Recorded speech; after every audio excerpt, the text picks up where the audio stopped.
18,000 টাকায় মুন্সিগঞ্জের ডালিস আম্বার নিবাসের এই ফ্যামিলি কটেজের আজকে ব্লগটি নারায়ণগঞ্জ থেকে ব্লগটি করছি। আসসালামু আলাইকুম। শুরুতে করতে যাচ্ছি সেটি হচ্ছে আপনারা সবাই জানেন ডালিস আম্বার নিবাসে যেই যায় এই ফ্যামিলি কটেজটি বুক দেওয়ার চেষ্টা করে।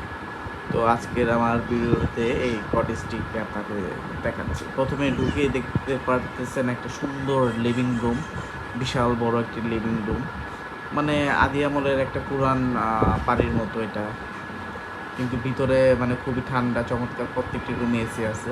এখানে 3টি বেডরুম দেখা যাচ্ছে। প্রথম বেডরুমটি আপনারা দেখতে বুঝতে পারবেন অনেক বড়। এখানে প্রায় 15 ফিট বা 14 ফিটের বেডরুমগুলো অনায়াসে, মানে একটি বেড, সোফা আছে, টিভি আছে, ফ্রিজ আছে, মানে কি নাই এখানে। কিন্তু এখানে এই এই পাশটা আর হচ্ছে ওই আরেকটা বেডরুম ওই পাশে, দুইটাতেই বাথরুম আছে, আপনার কমন বাথরুম, কিন্তু মাঝখানের বেডটিতে কোনো বাথরুম নাই। সমস্যাটা হচ্ছে এখানে। তো এই লিভিং রুমেও বাথরুম না থাকায় তো দুটো বাথরুম অ্যাটাচ, যার কারণে একটু সমস্যা মাঝে মাঝে দেখা যায়।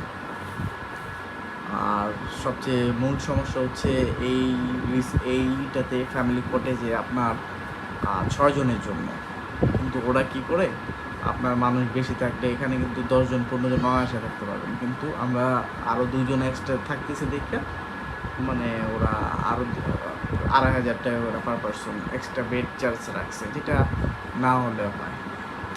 তো রিসোর্টের মূল আকর্ষণ হচ্ছে ফ্যামিলি কটেজটাই। তো মোটামুটি এটা সুন্দর পরিপাটি ছিল, কিন্তু রাতে অন্ধকারে একটু আলো কম, এই একটা সমস্যা। তো ভাই